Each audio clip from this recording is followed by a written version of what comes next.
Hey, everybody. Welcome to Game Breaking News with me, Jeff Grubb, your host from GiantBomb.com. Thank you for tuning in. In this episode, we're going to be talking about Nintendo raising prices, but not for Switch 2 hardware as pre-order information re-emerges. It's going to be a good one because we have Tamor Hussein on the show. Tam, how are you doing? I'm okay. I'm alive. I'm living. I am making it happen. it's Friday. It's Friday. I was mentioning to you how my Amazon delivery package driver thingy man, whoever it is, she's straight up lying to me in app. Caught in 4K on my iPhone. She's being like, "Oh, I left this by your door," and I was like, "No, you fucking didn't." Yeah, it's happened to me too. It's happened to me before where they say they delivered it and then it will still then show up a couple days later. I wonder what happens there. Like, you know what I've started doing to counteract that? I've started immediately requesting a replacement. Yeah, that's a good call. As soon as if it's not there the time they say it, and I don't care about that, it will show up in a couple of days. I'm like, no, I need this now. Send me a replacement. Then I have two of the item. There you go. So I am actively defrauding Jeff Bezos, which makes me a good person, I think. Yeah, well, I mean, he's defrauding you, right? They just said it was delivered and it hasn't been. He can't get his package to me, but he can send a bunch of annoying ladies into space. He can do that. What are you doing? Okay. Why does Katy Perry need to be up there? Tam, I'm refusing to keep up with this. I'm sorry. I don't know. Why is she up there? I don't know. It seems to be like a publicity stunt, and that's as much as I know about it. And I'm like, I don't need to pay attention are you getting out of Katy Perry? I don't know. Yeah, I don't want to have an opinion on this one. I want this one to just go away. She's been washed, dried, and rewashed. Yeah, like, that is crazy. You know what? Of all the times, I wouldn't have minded if like some sort of horrible alien space kind of like situation unfolded. That's the movie we should write and make. Jan, this is how we get our. Was it an Emmy or an Oscar you wanted? We want the EGOT. I'm going for an Oscar. Okay. Okay. Like this time, 4 annoying celebrities go to space, and then Alien happens. Isn't that just Fantastic Four? No, because the Fantastic Four are America's first family. They okay, they're not annoying. They're important. Yeah. Okay. Like it has to be like Katy Perry, and Dick. a bunch of but like equivalents. Not actually Katy Perry. Someone who's like Katy Perry. It's Katy Perry, and fucking who else is annoying? I can't think of any annoying. That's the only annoying person. That's it. There's only one annoying celebrity, and it's Katy Perry. Shit. Wow. Katy Perry, Riff Raff can go up there as well. Okay, sure. Yeah. Hulk Hogan. Because he'll constantly be like coming in like tearing his shirt off and saying brother, and he'll be the first to die. Whatever the xenomorph is in our thing. I think what would happen is the xenomorph equivalent would kill him, and then in the next scene reappear wearing his bandana. And then for the rest of the movie, he's wearing that bandana. And it's just like, oh, damn, they killed? Yeah, Xenomorphomania is going to run wild on you, brother. Yeah, okay. Yeah. And the Xenomorph will specifically be like, you're a racist. I'm killing you for that reason only. I like, and it just says that in perfect like English so everyone understands. Yeah, otherwise he's like, sir, you are racist and I'm killing you. You are a racist? I am going to eat your ass. And if I make it to Earth, a plate of spaghetti. I'm coming for your family. Yeah. All right. Well, I want to watch this. This sounds delightful. It's what we need right now. It also, speaking of racist wrestlers, you see every wrestler's just saying dumb stuff, and more so than usual. They're having a week. John Cena's like, I get the allegations, but I love Vince McMahon. It's like, you don't have to say that. Listen, just lie. Okay, listen, right? Who amongst us genuinely believe that John Cena is a good dude?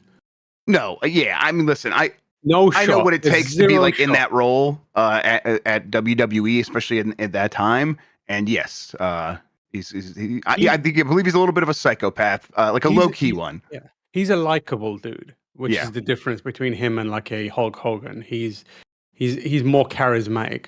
There's no way that a person who goes that America in during his act is like a normal human being. Isn't he the one who like appeared and was like, ladies and gentlemen, we have permanently We have We have compromised. permanently discontinued Osama bin Laden So to something a that's been compromised to a consistent permanent end. Like you look at his eyes when he says that. That's not Nope. a normal human being. Okay. No, no, definitely Okay, not. that's not a normal being. I would have preferred if he did that message delivery instead of doing his like I'm an American patriot mode. If he was in his you can't see me, I'm a white rapper mode. Yeah. That would have been way funnier.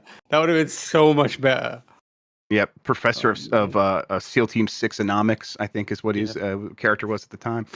All right, let's explain ourselves. Most weekdays, I, Jeff Grau, will help piece your gaming life back together. That includes breaking news and maybe even some of our own original reporting.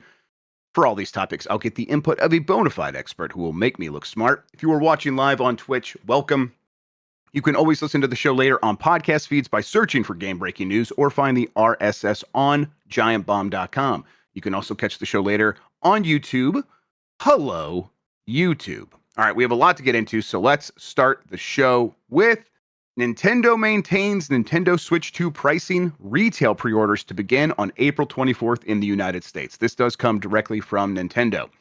Retail pre-order. I know, right? I mean, but that's where they have us, right? They're like, yeah, they're giving us the price that we were already complaining about. It's not going up, and we're excited would about happen it. as well. Yeah, yeah. Now everyone thinks they're heroes because they didn't change the price. Exactly. You nailed it. Retail pre-orders for Nintendo Switch 2 will begin on April 24th, 2025. At launch, the price for Nintendo Switch 2 in the United States will remain, and as announced on April 2nd at as it was announced on April 2nd, excuse me, at $450. And the Nintendo Switch 2 plus Mario Kart World bundle will remain as announced at $500. Pricing for both physical and digital versions of Mario Kart World and Donkey Kong Bonanza will remain unchanged as well. They are $80 and $70 respectively. However, Nintendo Switch 2 accessories will experience price adjustments from those announced on April 2nd due to changes in market conditions. Other adjustments to the price of any Nintendo products are also possible in the future depending on market conditions. So, Tam, we'll get into the prices. We reserve the right to rob you at any moment. Right.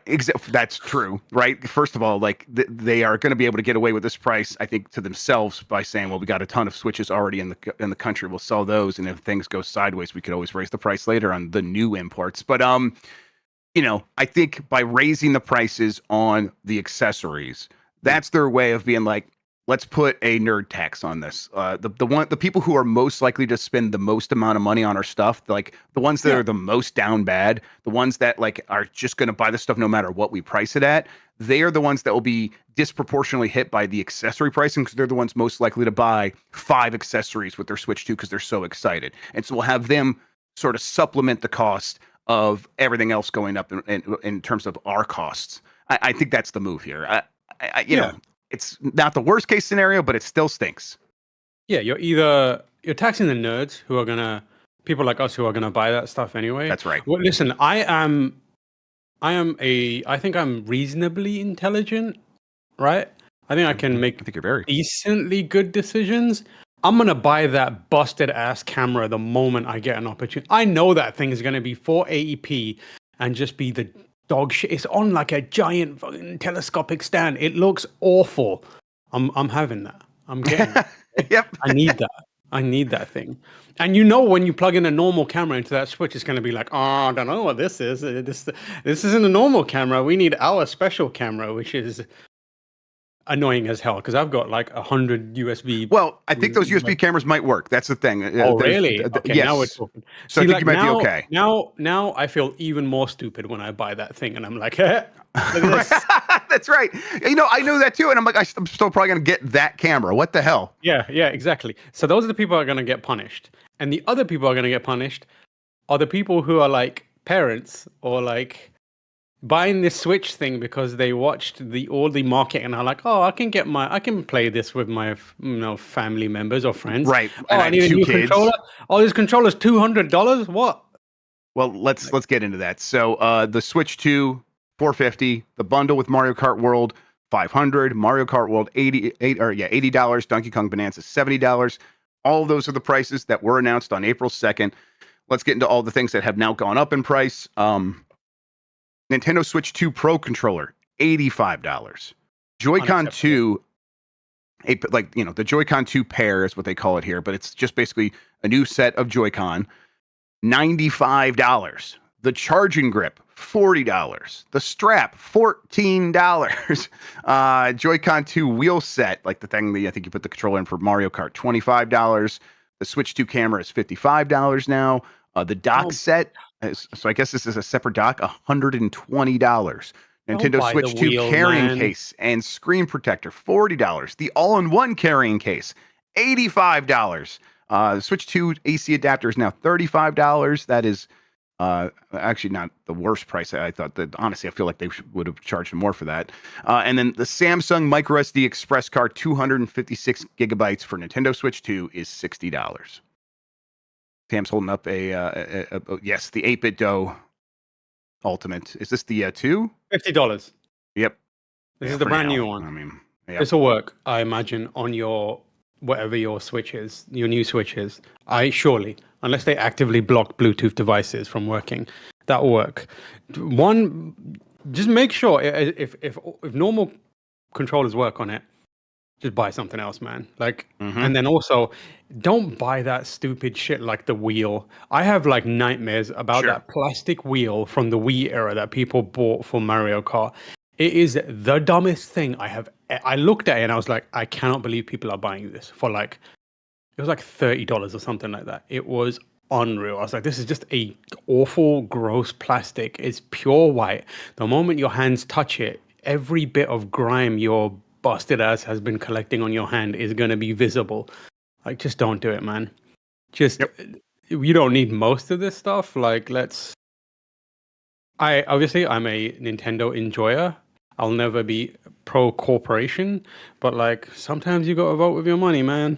And it might be time. Like there's more egregious things that you could be worrying about in terms of money, but like I'm of the opinion. I was one of those people who when working in retail, people would be like, I want the plastic wheel thing, and I'd be like, no, you don't, man. No, you don't. Yep. Like, well, why I want this, my kid. I was like, you could buy this for $30, or you could buy another game. How about that? And the kid will be like, I want the extra game. And I'll be like, this is why you're a kid. You're dumb. Get out of there. This is why I'm earning minimum wage and you're a child. Exactly. That's exactly right. Yeah. I am with you where it's like, I probably will just not get one of these accessories that I might have otherwise. That, the prices have gone up here. It's not like they're going up commiserate. Is that the right word? With the tariffs. They're going up like $5 each. The Switch 2 Pro controller was $80. Now it's $85. The Joy-Con 2 set, they were $90. Now it's $95. So it's not some steep increase, but any increase is going to hurt. And this is clearly Nintendo just being like, let's get a little extra on top. We feel like the accessories will be easier to get away with. The headline will be the Switch 2 is the same price, and we need to get away with something here. And so that's the move.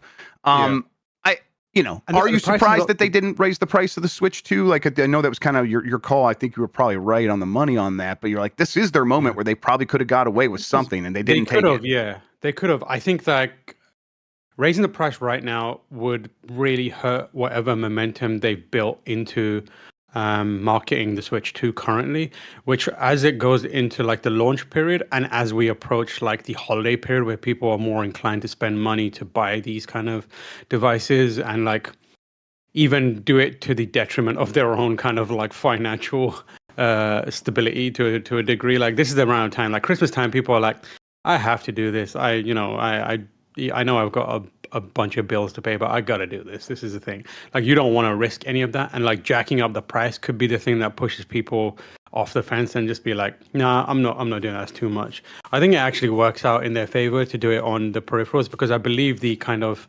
markup on that is already pretty high. They're making their money. Traditionally, that's how unless it's changed in recent times and I haven't noticed it, but like consoles are sold at a loss where that is recovered. Nintendo doesn't usually do that, not in the last few generations, but you're right. That's still pretty like typical. That is how it works with others. Yep. But the kind of benefit of that, where you make up, or the kind of a symptom, the result of that, where you make up extra money on games and peripherals. Yep. It applies to Nintendo in the same way. They're still making more money on peripherals and games, even if they're not selling the console at a loss. Yep. Which means if they're able to crank up the price slightly on those same things, it means that they're making more money than they probably would have if they had jacked up the price of the console itself. So I think it's a very shrewd, very smart move on their part. I'm hoping that consumers are a little more savvy, but also like I don't care if you want to spend your money, do what you want. Like I'm gonna buy. I'm being hypocritical because I'm probably gonna end up buying a couple of these things, but it's just a matter of like, hey, if you have the disposable income and you're in a position to do it and you need to do it, for me, I'd be like, I kind of need to do it because I got to like play these games and test them and that kind of stuff. But like, don't be. I think there's enough alternatives out there now that you can find a cost-effective way of getting what you want out of your Switch, which primarily for most people is going to be like, I want a few people to be able to play this. There's probably more cost-effective ways for you to do that beyond the simple and easy thing, which is just order a bunch of Nintendo's peripherals, which is going to cost you a lot more money. Yep. Yeah, and you're right, definitely right that like Nintendo makes a high margin on those accessories, so that's one of the reasons they do it in the first place. And part of this raising the prices is like, that business, we don't care about being in that business unless it's making us high margins. So returning and like kind of reclaiming those margins is a big part of that. Commensurate. That's what I was trying to say. I knew commiserate wasn't right. I'm like, that didn't sound right. But commiserate kind of also works as well because no one's getting no one's quality of his life's improving. No one's getting more money for the work they do, so I'm commiserate. All right. Let's see here. Jamie H just has a little note here. Estimates on the profit margins of the OG Joy-Con was around 42%. So it's definitely smart business to increase accessories over console. Yeah. That's what I said. Yep. They know what they're doing. They know what they're doing. All right. Now, having said that, if they release some sort of Donkey Kong peripheral, or if they release an arm cannon for Metroid, I'm buying that. I don't care how much it costs. Yeah. Yep. Okay. Just give it to me, Nintendo.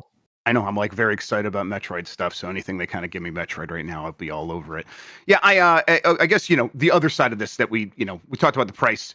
Pre-orders do begin April 24th in the United States. That's the next. Let's see here. Today is next Thursday. Yeah, it's next Thursday. Yeah. So now we have that date. Should we have a pre-order stream party? I think so. Where we all just get on stream and try and pre-order the console together. Yes. Did they give a time of day, chat? Let us know. Yeah. We did that during the PS5 release, where we were in a meeting. It was like me, Lucy, and I can't remember who else it was. Maybe Jordan. And we like mid-meeting stopped to like just all coordinate on pre-ordering the PS5. It was so funny, and it kind of was like fun. And I think like that's the best chance we have of doxing Mitch. You mean doxing Mitch again? He's already done that on Blight Club once, so there you go. Yeah. That's been scrubbed. Everybody, don't go looking for it. So okay. Marino, thank you very much. Is saying he thinks it's up to the retailer. Like when on April 24th could be midnight. So we'll see. If it's midnight, maybe a stream will be difficult. But no, it's not. The stream won't be difficult. It's your commitment is the question. You're right. Yeah. Do I have the internal fortitude to stream myself at midnight trying to get it? I do. So I very much want to like get us together and like share tips and everyone be like, it's working over here. I got mine. You can go now. So that sounds fun to me. We'll see if we can make that happening. All right, let's see here. Mario Kart World Switch 2 bundle will be discontinued this fall. This is from Stephen Petit at GameSpot. During this week's Mario Kart World Focus live stream, Nintendo reiterated an important fact about the Switch 2 console bundle that comes with the game. It will only be available until fall 2025. Nintendo originally announced the bundle's limited availability during the Switch 2 Direct earlier this month, but with pre-order delays and controversy around the game's price, this key detail has flown a bit under the radar. But now during that Direct yesterday, they reconfirmed this. And Tam, I ask you, do you believe them? Do you believe them? No, I don't believe them. That's bullshit, first of all. Secondly, why? Like, what? Well, okay, let's be cynical. Why, Tam? Why would they say why? this? Why would you do this? I mean, like, I know why my cynical brain wants to do this, to jack up the demand. Obviously. Yeah, jack up the demand. But like, what conceivable reason is there for them to be like, oh, we're only selling this for a little bit of time? That console and that game that everyone wants to buy together, we're not going to sell them together, you'll have to buy them separately. That's the only way I think, that's the only thing that I think would be the reason. Like, when you bundle them together, you usually have to present some sort of discount, right? Like you lower the price slightly. So I imagine the only reason they want to do this is to decouple them because then people have to pay full price for both of those things, which means they get more money out of it. But again, like the success of a lot of the Wii U even and the Switch has come from bundles, like combining a console and a game that people really want to entice people to be like, this is the one thing that you buy and you're good for a long time.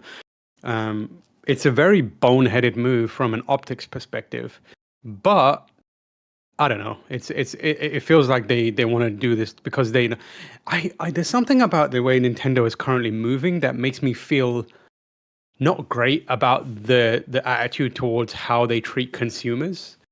It feels like they previously struck a better balance between like understanding that they are a broadly appealing company with devices that a lot of people want and can also, relatively speaking, afford, right? Like that, the Wii was relatively speaking cheap. Switch as well, like the Wii as well. I think now they've reached the point where they're looking at it and being like, all right, we're good. People want this stuff. People who buy our stuff, like they don't buy other people's stuff usually. So let's jack up the price and take the piss a bit. I feel like Nintendo might be entering its like take the piss era, which is this feels like a big part of that. Like I don't understand why you would do this unless you wanted to force people into paying full price for everything, instead of presenting a marginal discount by bundling together. It feels like Wario is in charge. That's what I'm saying. Yes. I think this is very much a Wario's in charge sort of thing. I think the cynical side is correct on all this, where it is. So yeah, you say it's available through fall 2025, and then don't guarantee it will return at that and after that. So they don't guarantee it. They're not saying outright that it's not coming back. They're trying to get you to be desperate in the time that they're trying to get you to be desperate now to be like, well, I should get, if I want to get that thing, I'm going to save $30. I should move. Like they're getting you to be like, man, $30 is the reason I need to buy it now. Then, let's be real. There was like almost never a moment during the Switch's life where it didn't have a Mario Kart 8 bundle. Like, and that was always like, hey, this holiday's bundle is going to be bundled with Mario Kart 8 Deluxe. And then it's like, all right, next year, what's this year's bundle? Bundle with Mario Kart 8 Deluxe, 7 years in a row almost, it felt like. Yeah, that's the thing. They can very easily swap in different games to be... It's also a marketing tool, right? Like the latest... It's a marketing tool, yeah. Yeah, the biggest game, or the most important game to them, like Mario Kart is the big one right now. It's the best Like when they release Super Mario Sunshine 2 next year, they're going to be like, okay, this is the one that we're bundling in now. However, that doesn't preclude retailers from bundling it themselves, which is usually what happens. When I worked at retail, there was usually 1 or 2 official bundles for the Switch, not Switch, the Wii and the Wii U, because they had like the packaging where it was inside and everything like that. However, as a retailer, we had a bunch of bundles that were just like we'd created ourselves. And the company Game or GameStop or whatever it may be had decided these are bundles that we're going to put together on our own and just, put it out there. So Nintendo is saying they can't guarantee it'll be around. I imagine most retailers would just be like, oh, we're just going to sell. Is Amazon going to look at this thing and be like, when we bundle Mario Kart with this Switch 2, our sales numbers skyrocket. Yep. You should just do this. They'll do it.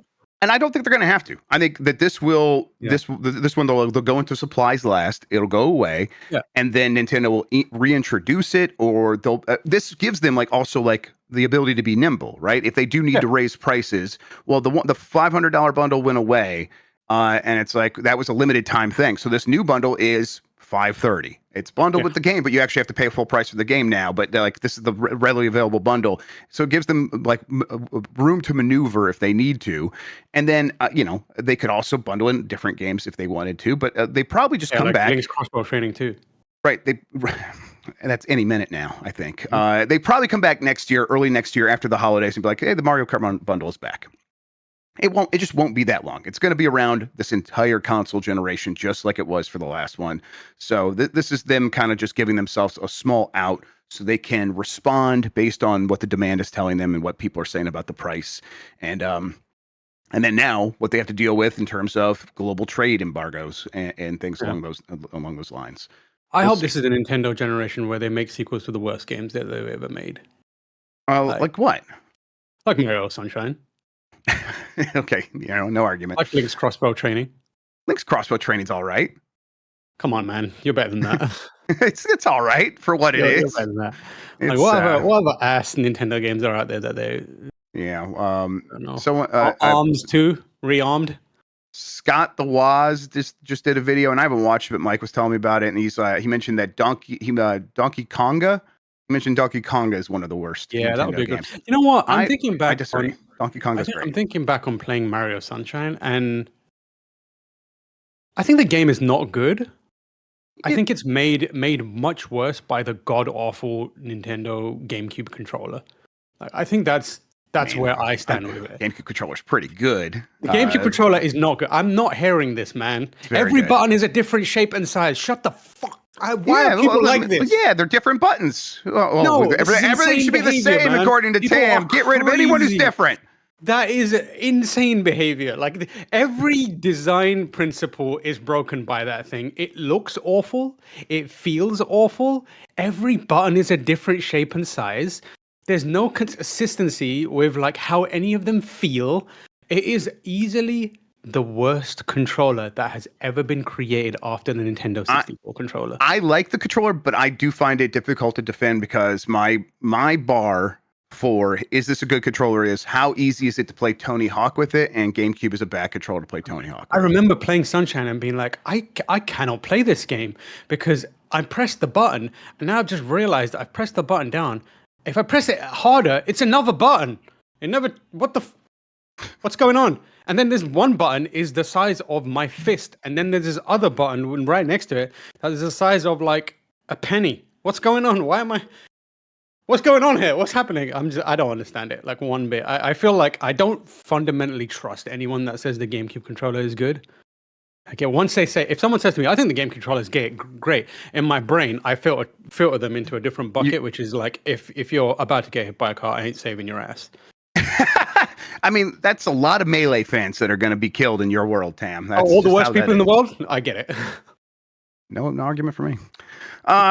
All right, let's see here. Did Nintendo justify Mario Kart World's $80 price tag? So the Direct did happen yesterday. Steve Watts at GameSpot wrote this story, but this is something a lot of people are talking about. Hey, that Direct happened. I think people's expectation was, one, we'd get like some new surprising thing from Mario Kart World that people really didn't know about to make the Direct make sense. And then a lot of details about why this thing is $80. And people didn't feel like they got either of those things. I thought it was a good Direct just because I'm like very excited about this game. But the common response has been, this is still not worth $80. And if you were watching that Direct to be like, tell me why it's $80, what are you doing? Like, it's like, of course, it's just another game. And they want more money. That's all that is. The BS excuse that they gave about there's so much content in here, so that's how we come up with the price. That's a lie. They were lying to you because they're a corporation who wants your money. So of course that was never going to be in the Direct. That was never a real thing. And if you look at this game and you like say it's not worth $80, you're right, and you don't have to buy it for $80. And I just wouldn't. If that's how you're feeling, I don't blame anyone for just sitting out on it because a game should try to win you over and convince you that its price is actually correct. Here's the long and short of it all. Nintendo has always maintained that it believes that its games are worth a premium. Even in an era where the hardware that runs the games is older and behind its competitors, Nintendo's focus has always been, and their kind of perspective has been, we make amazing games. We are going to charge what we think is the most fair price for our perception of what we believe these games are. And that has always been full price. It's always been why they also never discount their games. They've been open about saying, we don't discount our games because we don't want to reduce the value of our games. That's right. We now live in an era where Nintendo believes that is still the case, and they believe that their games are good enough that they can charge a premium price for it. That premium price no longer being $60, but $80. You can talk about, economic context and the actual amount of content in there till the cows come home. Ultimately, they just think that this is how much their game is worth. Like, or how much they can get from you for it. Yes. Yeah, and they believe that this is how much that they can get from you. Okay? Doesn't really matter if you think there's not enough content in there. or you think this is not new or fresh idea enough. They believe this is how much it's worth, and that's how much they're going to charge. And it doesn't matter. Like, we can talk about how much is in there and all the other factors that play into it. They are impervious to those lines of thinking. That could work in any other console, any other publisher, any other developer. Nintendo has just got a history of being stubborn about it, and it will maintain that way.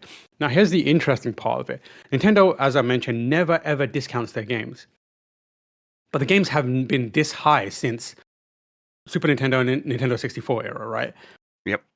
The question now becomes like, do they stay at $80? Or is the price high enough now that they've given themselves a buffer zone where they can discount every now and then? Because I think the one thing probably not, but maybe. But the thing is, like, the one thing that I really think about is like Nintendo's eShop is the most unenjoyable place to go to when you are in the mood to buy a game. You are correct. Because you go in there and none of the games that they make are ever even on discount. Like, very rarely are they on discount. Very rarely. And then when they are discounted, it's down to 45. Yeah, the amount of times I've purchased a Nintendo game from the eShop is minuscule compared to... And we're not talking about like the Animal Crossings and the Mario Karts. Even like the Yoshi games that aren't selling 25 million copies. Also only go down to 45 like once every 2 years. Even if I get like a second Switch, right? And I want to download another copy of, I want to buy another copy of whatever game. I'm not doing it. I'm not buying it from your, like, I would rather find a physical version of it and pay a premium for that. I think now we might be in a position where potentially they could be like, we're going to drop this $5 because they are missing out on digital sales. Like, they create a digital store space where their games don't benefit from it at all. Right? Like, you go in there, most people never buy it. Or like, if they're like me, they never buy a Nintendo game from there. So they're just running this store for other people. So I imagine now there might be an opportunity for them to be like, if we just take the price down, $5, $10, we get some digital sales too. Like, that could be, could be beneficial to us. So maybe there's something in that, but I hope so. We can argue about whether these games are worth $80. They do not care. Okay, as far as they're concerned, they made people. Yeah, they hired people to make those games, and then they went through the trouble of putting those games out. They're going to charge it the price they think is fair, and $80 is currently what they think is fair. Yep, that's it. And like, if we're asking the why, I saw plenty of headlines yesterday. Why is Mario Kart World $80? Like, the real answer is just Mario Kart 8 Deluxe sold 60 million copies. That's the reason they think it's worth $80. It's completely disconnected from how we feel when we buy a game. Those two things have nothing to do with one another, is what Tam is saying, and I completely agree. That's what's so frustrating about the way this stuff always works is, like, we think we're in this a relationship with these companies to be like, you convince me to buy your product, convince me to spend that much money on it, and they're just not even looking at you. They're looking at a chart, and they go with what they can get away with. So, yeah, of course, the game's not worth $80 to a lot of people, and yet I still think it's going to sell. It's probably going to be like up there as the second, third best-selling game of this year, and one of the top 10 best-selling. I mean, Grand Theft Auto 6 is coming out this year, and that's multi-platform, so that'll be tough. But you're right. It could still be Mario Kart. And then Mario Kart World will be one of the best-selling, 10 best-selling games of the year, like, for the next 5 years. So ain't coming out this year, dog. I hope you're right, because I counterpicked it in Fantasy Critics. So I don't think that game is coming out. Yep. In that case, then I do think Mario Kart could very easily be the best-selling game of the year. All right, let's let's take a break. When we come back, there's one more Nintendo story to get into, or at least update on, and then we'll get into the rest of the dregs for a Friday right after this.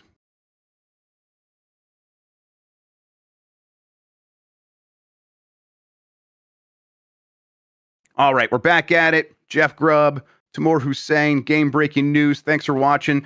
Nintendo has now removed all references to VRR for TV play. This is from My Nintendo News. We talked about this yesterday, and I think at the time I was not, like, this was kind of happening. The things were getting removed. I thought this might have been VRR in general. This seems to be just for VRR on TV through the dock. VRR is still mentioned on NVIDIA's blog post about the Switch 2 for handheld, and they say specifically in handheld mode, but VRR references on all websites now. Yesterday they had removed it from the Nintendo website for like Japan, the United States, and a few other regions, but it was still up on the European site. It has now also been removed from the European site. To me, Tam, this says that there's some issue with getting VRR running on whatever they're doing with that dock. The dock seems to be using some. I didn't look into it too much, but there is like an adapter built into the dock to make the USB-C work with the DisplayPort technology that Nintendo is using. Seems like they might not have that ready to go at launch, or maybe ever, because now they're just removing any reference to VRR and they're not giving more information about it. The VRR, as a reminder, variable refresh rate, G-Sync, FreeSync, enables your TV and your console to update at the same frame rate, so it looks much smoother than if the game is running at 45 frames per second and the TV's going 60 and there's frame timing, frame pacing issues. This solves a lot of that. It's a bummer. It's weird. I'm happy it's still in the handheld mode, but I do wonder what's going on here. It's very surprising that it doesn't. I would think that it would be the other way around. Like they would prioritize making it work for TV mode and less so on handheld mode, right? Like it's very weird because there's some control over the display in handheld mode. Whereas on a TV, and who knows what TV that's being plugged into, So it's kind of interesting and weird that it's going on in that way. I mean, if they think, I don't know, like are they running games where that is important? And I imagine Nintendo probably is like, it doesn't really care. We don't really care about this. But it's also it's definitely an NVIDIA thing, because Sean in the chat is saying this is specifically the proprietary G-Sync tech. Now, they've opened that up in a lot of ways over the years. So it does work on stuff that's like FreeSync and VRR, like generic VRR. But this technology is an NVIDIA thing. So you say Nintendo might not care, I think could be pretty accurate. Yeah, and also I think that this is something that they can very easily like update the console with later. Yes, that's what happened with the PlayStation 5. So yesterday I was trying to remember, like, it was the PS4 Pro, it was the PS5. PS5 launched without VRR. About two and a half years later, got updated with VRR finally. So the same thing could happen here. I think as long as it's not going to be an issue, as long as it doesn't become evident that VRR is missing in the games that they put out. Like if you're playing Metroid Prime and it's a mess, then people are going to be like, "Where's the VRR? Why is this happening?" I think they're confident in at least the first crop of games that they're putting out to not be noticeable or have any issues with it. Which is probably right. Yeah, there's they have a handful of games that are going to run at more than 60 frames per second, and I imagine in those cases VRR would be very handy to have, because are we really going to get a solid 120 frames per second from Metroid Prime 4? We might. But we might not too. To 120 frames per second is a lot. That's difficult to pull off. So in that situation, I see VRR would be great to have, but also the higher the frame rate is, actually a little bit less important VRR is, because it becomes more difficult to notice screen tearing and when frame pacing is off a little bit. That's much more noticeable in the 30 to 60 frame rate range.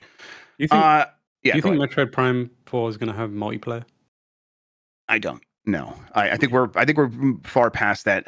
Do you? Is that something you would want? Absolutely not. No, but I definitely want to see Nintendo do it so I can see, I can enjoy them falling down the stairs. Yeah, I think they might know better this time. I played Metroid Prime Hunters on DS, and it was easily one of the worst things I've ever experienced in my life, but it was hilarious to me and fun.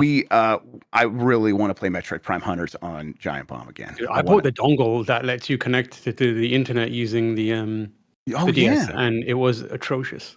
And I still did it. I was there. I was one of those people playing Metroid Prime Hunters on the internet, being annoying as hell by camping. Were you in a clan? Were you in the Metroid Prime Hunters clan? Because I know someone who was. Bold of you to think that I have friends that would want to play Metroid Prime Hunters online. I think that they are. They're at a point now where it's like they have Splatoon, right? They don't need to force a multiplayer shooter into Metroid anymore.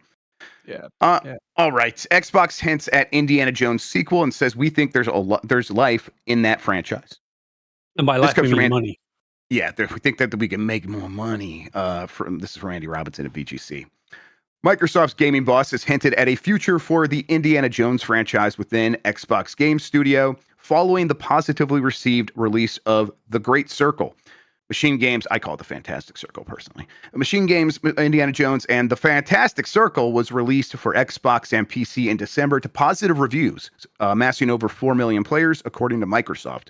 With Machine Games currently working on DLC for the game and a PlayStation 5 version releasing this week, Microsoft's Phil Spencer was asked by Variety whether the company has larger plans for Indy, and he said, "I will say we're really happy with Indy and the players and the reception." Spencer responded, "We do think there's life in that franchise, and I'm just going to leave it at that. We're launching on PlayStation here pretty soon. I think that'll be a cool moment."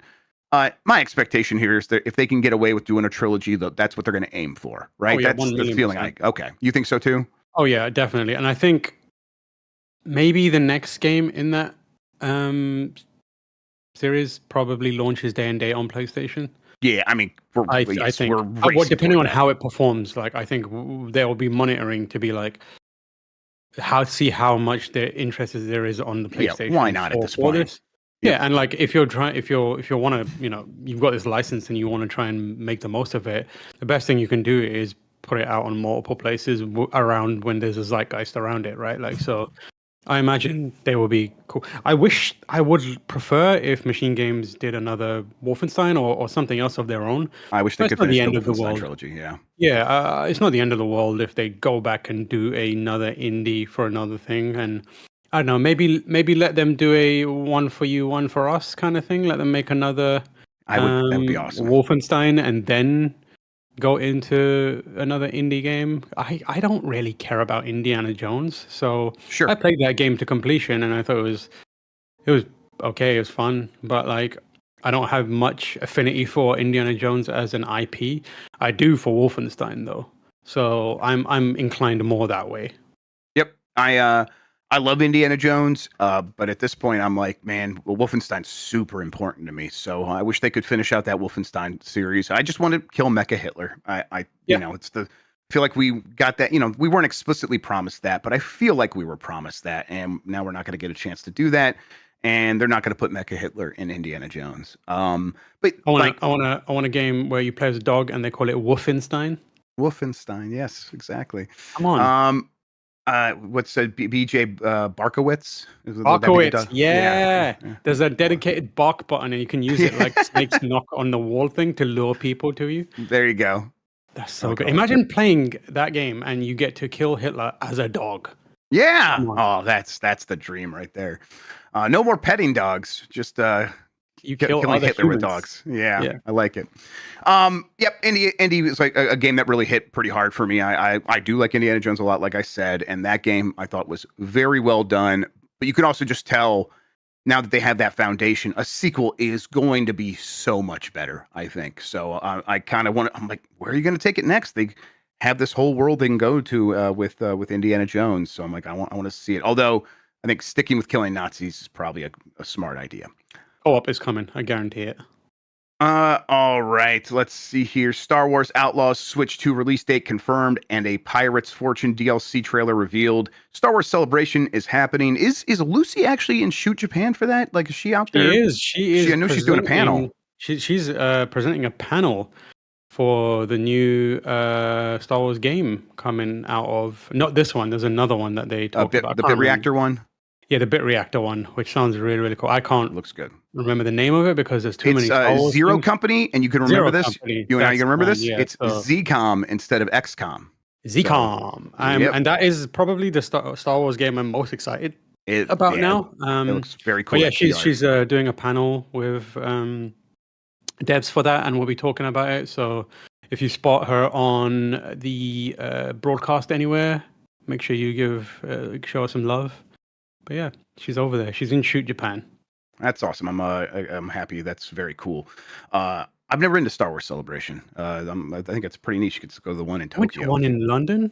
They had it in London one time. It was great, and that was when I wasn't even like super into. I guess it was post like Force Awakens. So I think Force Awakens was where I was like, oh, I should pay attention to Star Wars again. I care about this. Yeah. And yeah, so I remember enjoying it being there. I think I enjoyed other people. I think I enjoyed the fact that British people got to celebrate Star Wars because most of the time, whenever any of this stuff happens, events, it's always in America. Right. So we had the most British Star Wars nerds, which means like people dressed up as Luke Skywalker, but with bad teeth. I thought you were going to say Imperials because all the Imperials have British accents, but it's like, no, still Luke Skywalker, but there is one key difference. Yeah. All right. So, yeah, Star Wars Outlaws game came out. The Force in it. Use the Force. Oigov. Star Wars Outlaws Switch 2 came out last year. It's a Ubisoft game. They have been working on DLC. That DLC is called A Pirate's Fortune. It is coming soon. Let's see here. What's the date? Well, the Switch 2 version of the game is launching September 4th, though it is yet to confirm whether that will release alongside the DLC. And then, I don't know, maybe the DLC does not have a release date. I put that here. Okay, let's see. Yeah. Okay. Yes, here it is. A Pirate's Fortune, the second of 2 planned story packs for the game, will be released on all formats on May 15th. Ubisoft has confirmed. I thought that was the date. It just slipped my mind. Yeah, Star Wars Outlaws is a game that got okay reviews, but a lot of people just were not in the mood at all for it because of where Star Wars is at. I get it. They have tried to make this game matter again. Do you feel like they've made any inroads to accomplishing that? Or is this one of those games where it's man, they're putting a lot of efforts in trying to get more juice out of that squeeze and that it's all for naught? I don't think it's all for naught. I think there's enough of a community there that they probably feel it's worth their while to produce more content for it, or at least make good on the content they plan to put out there. I think that it hasn't made a big splash, despite being a pretty well-made game and generally receiving positive feedback. I just don't think I think it didn't hit in the way that they thought it would. And yeah, I feel like a lot of the air has been kind of sucked out by the Jedi series, which is, I think what we're learning here is people don't really care about anything beyond being a Jedi too much when it comes to gaming. It sucks because I'm a Star Wars fan, and that's I don't need to be a Jedi anymore. But I think I'm in the minority. I think I'm there on paper, but the kind of bounty hunter experience, I've not played a good bounty hunter experience game yet, and even Outlaws isn't great. I don't really. No, it's not great because it just fundamentally comes down to you're playing a third-person shooter in a lot of ways, right? Yep. Whereas the Survivor games are a little more up my alley. I just think I think there's not a lot of room for multiple Star Wars games that aren't exceptionally good. Even Battlefront was a flash in the pan. It kept going for a really long time, and it had a lot of drama behind it. But I don't think people fondly remember it like Battlefront 2. Is it Battlefront 2? Yeah, Battlefront 2 is the one that had the most drama and did continue for quite a while. And people were like, "Hey, this is actually pretty good," and everyone's like, "Yeah, well, we're okay." You're right. I think that having said that, there's still a lot of mileage to be kind of gained out of Outlaws. I think there's I think it has a future both in games and outside of games. I think if Lucas or whoever, Disney's smart enough, they would start thinking about how to better integrate the games into their non-gaming worlds. Cal Kestis should be showing up elsewhere now to kind of bolster whatever's happening. To make things matter. Because I think that's the biggest problem with a lot of the Star Wars stuff right now is people want they want to spend time watching movies, but they like movies that they feel matter, especially when they're part of a greater whole. That's why the Solo, a Star Wars story, other than following up Last Jedi and all the crazy stuff that was happening there, it didn't matter to the overall story that was being told, by its very nature, and everyone understood that. So it just didn't feel necessary. And I think by crossing over and making these things interlock a little bit more, they can make it matter. I mean, that's Andor stuff right now is this matters to explaining the world and what it would be like to live in this place and be just a normal person trying to scrape by, and that's what's given it a lot of juice. And a lot of this other stuff just doesn't have that. Yeah, I would like to see it's K-Vess, right? That's the name of the character, something like that. Yeah, K-Vess. Yes. Yeah. I would like to see K pop up in something else. Yep. I think that would help. Even the books. Okay. Yeah, whatever. Just put whatever comics. Whatever that little freak is called as well that hangs around with her. Her little freak. That little freak and some stuff. I continue to think, I said this right away, Star Wars Outlaws in 5, 6, 7 years is going to be looked back upon much more fondly than it was greeted as. So just give it a little bit more time. And I said it's not great, it's good, but there's parts of it where I'm like, this is fantastic. And that's like the walking around. It's got the best walking around of any licensed game ever in terms of just getting the vibes right. Here's my take on Star Wars games. They need to stop making Star Wars games where you're like the good guy or the the light side of the story, the good side of the story. I think the Star Wars game should be more dark side stuff. Like I was way more interested in Force Unleashed than I was in any other Star Wars game because it's like you are Darth Vader's homie, and you see what happens from that point on. Like I would love it if they just stopped doing, because the kind of like hero story in Star Wars to me is boring.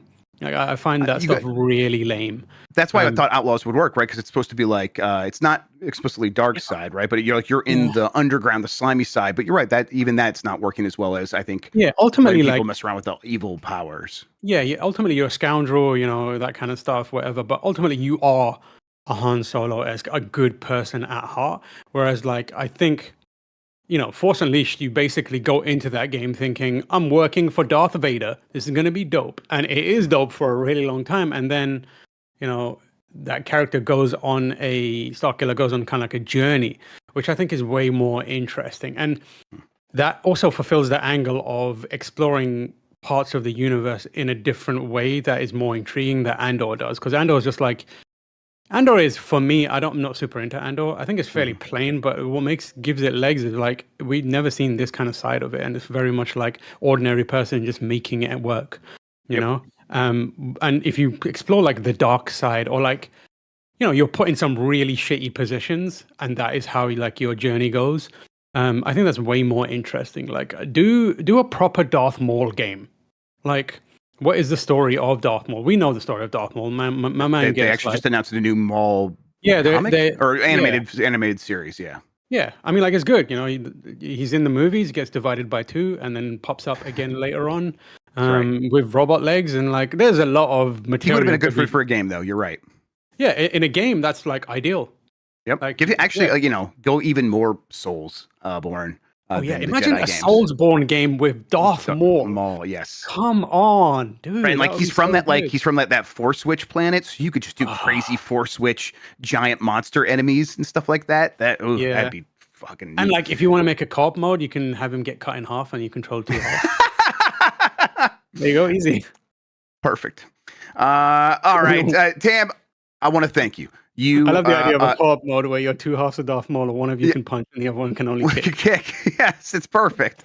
Tam, thank you, because I know Star Wars is not so much your thing right now. But you humored me and you gave me a lot there, so I'm going to reward you. Are you ready? I'm a Star Wars fan. Yeah, give me some good stuff. Give me the good stuff. You tell me if this is good stuff, but I know it's your wheelhouse. Diablo 4 crossover features the greatest manga of all time. This is from Scott Baird at Dual Shockers.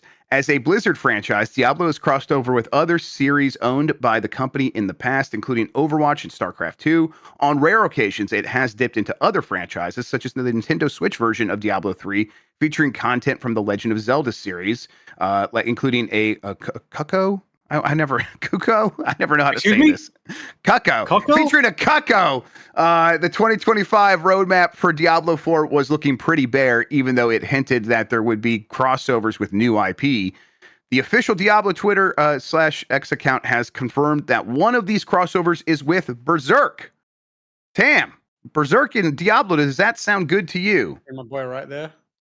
Yep, there he is. It's funny because it's a real Cucco right there. Yep. It's funny. They emailed me. They were like, hey, we have a collaboration coming up. Would you like to learn about it? It's with a Japanese IP. And I've replied, is it Berserk? ? And they were like, what damn? How did you figure that out? I was like, it's the most obvious thing anyone has ever created. And they were like, okay. You think this is a good fit? I've never read Berserk. I intend to. I want to. It's like actually I'm going to go to the library and get it. I think it's a good fit. I think what most people will be reacting to right now is being like, yay, Berserk, oh, Diablo. Right, is that where we're at? Which I get, but also don't kind of think it's... Diablo 4 is a decent game. Like, it's a good game, I think. I know people get real upset and edgy about Diablo. Immortal, I'm not as much into. I think Immortal is a bit more sketch. But that last Diablo game was good, I think. I enjoyed playing what I played of it.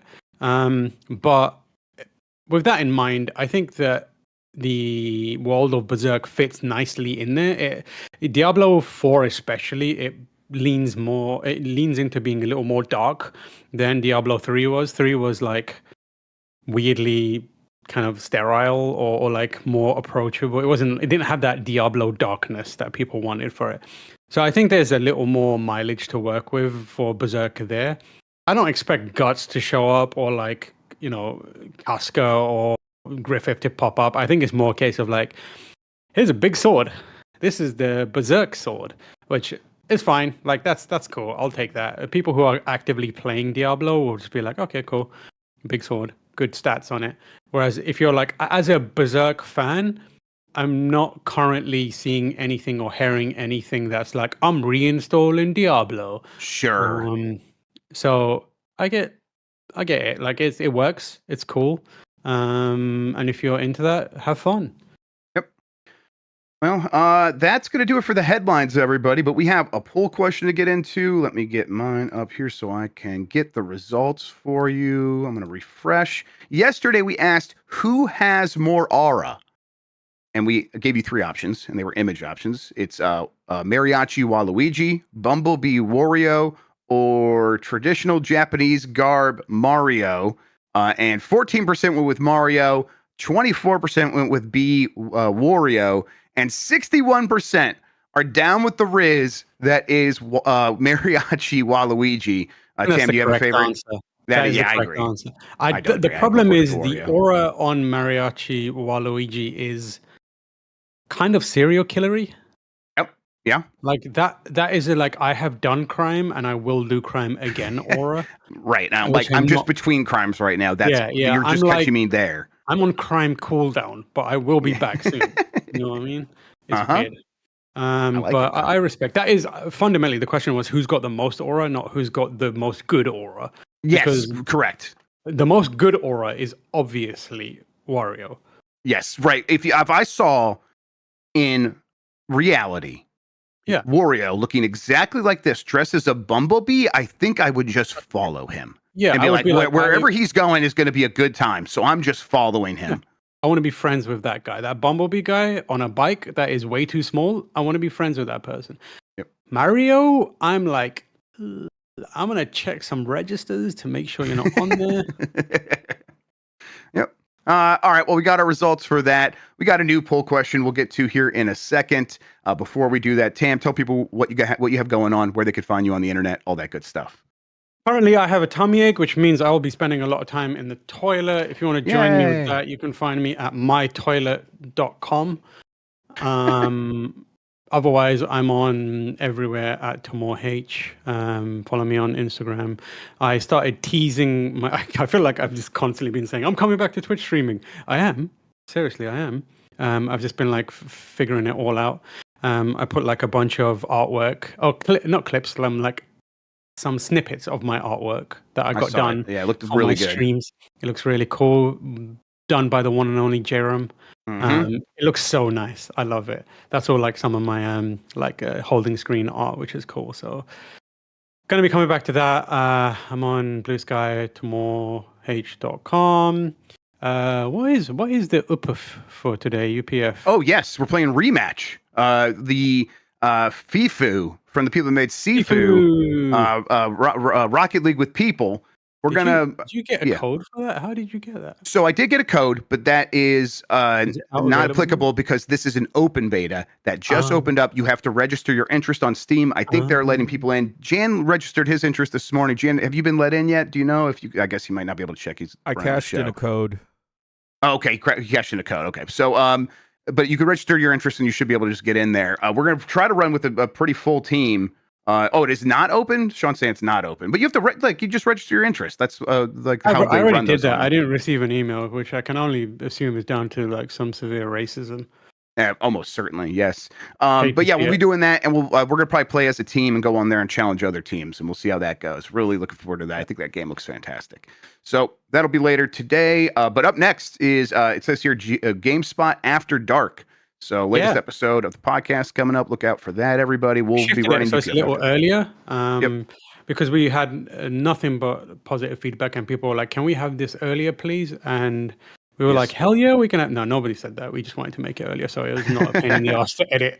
It's my podcast, and I want it now. Like 4 p.m. I was like, oh, God. Yeah, that's a good point. The shows late on a Friday are a pain. All right, let's see here. Yeah, no Power Bomb cast, at least not this week. We'll see. We got WrestleMania happening, and I feel like I've not been given the clearance to say any of this, so I'm not going to say anything specific, but if you're in the area, maybe you should go to PAX East this year. I think we're good to say that, like, we're gonna be there, like that, because we've submitted our panel stuff. I think we're still waiting to get exact timing, like, for sure. But like Friday and Saturday, we're gonna have stuff. It's gonna be cool. There's gonna be some fun surprises there. Well, there's one thing I'm most looking forward to, and it is meeting a core member of our team that none of us have actually met in person before, which is very exciting. That's fantastic. Yeah, so we'll be there. Friday, Saturday. Let's just say Friday, Saturday. Friday, Saturdays when we'll have stuff. Like, there will be Giant Bomb, our team, stuff happening on those days. So if you're trying to, like, schedule it because you want to see us, thank you. But those are the days you should try to aim for. The Blake Club thing's supposed to be on Saturday. So, and Mike won't be there. So you'll have to see who's going to play Mike on this episode. Yep. Oh, man. And you know why he's not going to be there, right, Tam? He's moving house because he doxed himself. That's a good second guess, but no, he's going to be at Disney World. Oh, all right. Let's see here. We mentioned what's happening. We'll be back next week. Hey, Jan, are we off on Monday? What? No, we're not. I can't because I think because it's Easter this week, and I couldn't remember if we were off on Monday or not. Think we care about Easter? I don't, and I was just kind of hoping others would, so I would get the day off. But okay. I don't know. I think I was told maybe we don't. I checked the other day because despite living here for 5+ years now, I still don't know what's a holiday and what isn't. And I can't remember either, Tam. Don't worry. Okay. If we have Easter off, and they laughed at my face, and I was like, "Listen, I don't care." All right. Well, I'm just trying to get free day. Forget Jesus, Dan. We'll be back on Monday. Look out for us, everybody. In the meantime, though, Tamar Hussein oh wait, did I get the new poll question? Let's see. What did I say that I was going to put there? Oh yeah, did Nintendo justify $80 Mario Kart World to you? Yes, no. And third option is I don't know, but I'm buying it. So go ahead, vote on there. We'll get the results on Monday's game-breaking news here on the Power Block with Giant Bomb and GameSpot. Speaking of all that good stuff. Yeah, well, look at it in there. Jan moved it so it's full screen, and it did it on my screen. I was like, "Oh, I'll vote in this," and I just clicked the video screen. That's incredible. Did you see that? Okay, Star Wars Battlefront 2. People said yay over nay for both the 2005 and the 2017 version. And then Sunshine was voted officially a bad game by our chat. There you go. All right, Tam, thank you so much for hanging out with me and talking about video games, man. I really appreciate it. Hell yeah, it's always a good time. Thank you all for watching and listening. You're the best audience in gaming. Until next time, have a good one. Take care of yourself, and goodbye.